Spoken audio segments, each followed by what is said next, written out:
Hello, আসসালামু আলাইকুম ভাই বোনেরা, কেমন আছেন? আলহামদুলিল্লাহ, আমি ভালো আছি।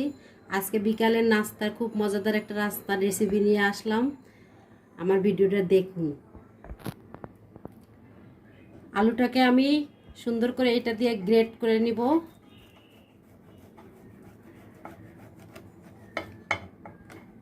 হাত দিয়ে করলে দেখা যায় গোটা গোটা থাকতে পারে, এজন্য এটা দিয়ে করতেছি। এতে দেখা যায় যে আলুটা খুব মিহিন হবে।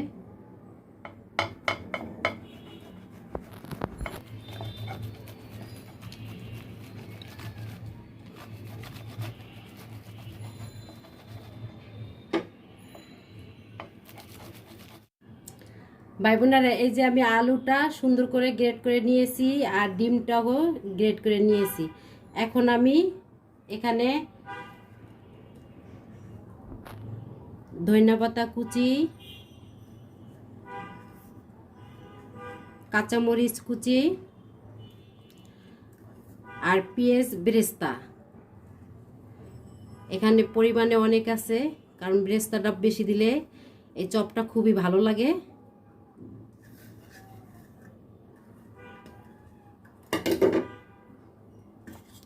আর সাথে স্বাদ মতন লবণ, সামান্য একটু 1 চামচের 4 ভাগের 1 ভাগ গরম মশলা, আর ধনিয়া জিরার গুঁড়া, আর হয়েছে কালো গোলমরিচ। এই সম্পূর্ণটা আমি ঢেলে দিলাম।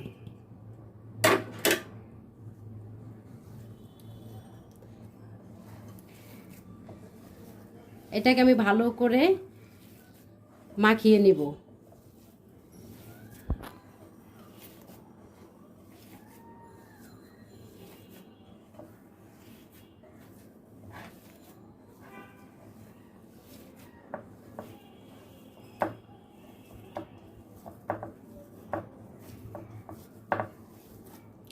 ডিম আর আলুটা ভালো করে আমি মিশিয়ে নিয়েছি।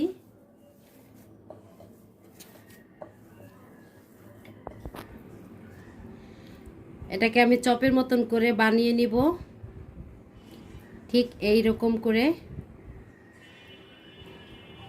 শেপ দিলাম। আপনারা আপনাদের পছন্দ মতন বানিয়ে নেবেন।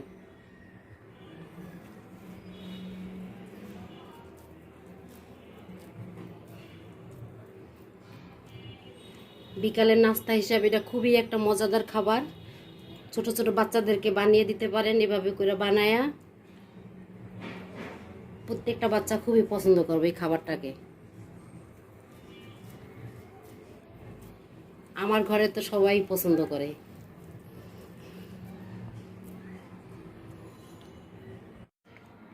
দেখেন ভাই বোনেরা, আমার চপগুলো সব রেডি হয়ে গেছে, সুন্দর করে রেডি করে দিয়ে নিয়েছি। ঠিক আছে, এখন আমি এখানে আটা নিয়েছি। এই আটাতে আমি হালকা হালকাভাবে এইভাবে করে মাখিয়ে আমি নিব, কারণ তেলে দিলে ভেঙে যেতে পারে।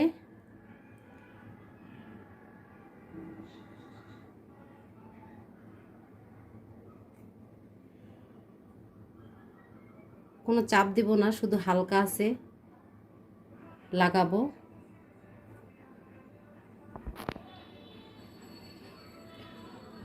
কারো যদি মন চায় যে এটা আমি বানিয়ে একদিন বানিয়ে 1 সপ্তাহের জন্য ডিপ ফ্রিজে রাখবো, সেটাও রাখা যায়।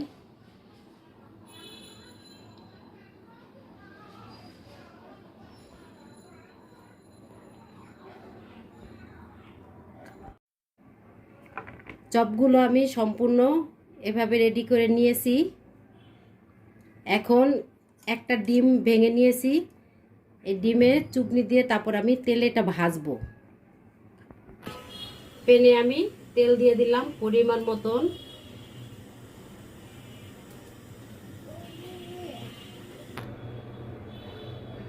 এভাবে আমি ডিমে চপগুলো চুবিয়ে তেলে ছেড়ে দিব।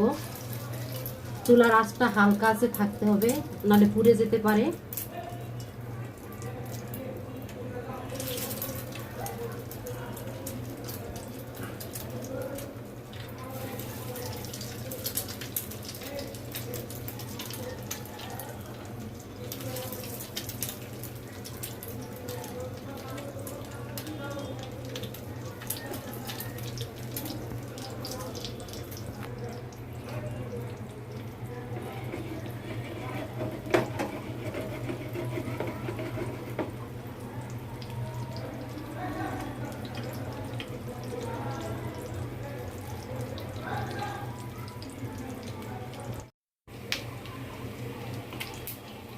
চপগুলো এক সাইড ভালো মতন হয়েছে, আমি উল্টিয়ে দিছি।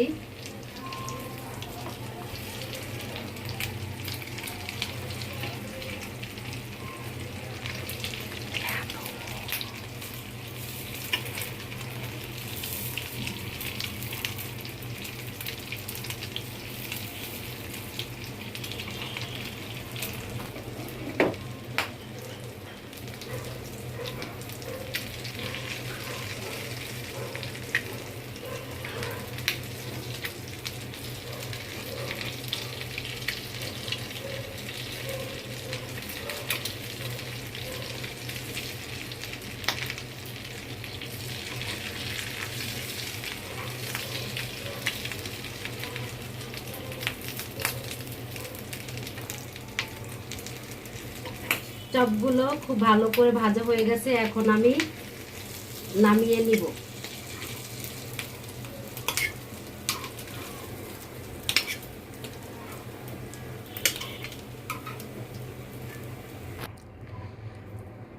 আমার এই রেসিপিটা অবশ্যই বাসায় ট্রাই করে দেখবেন।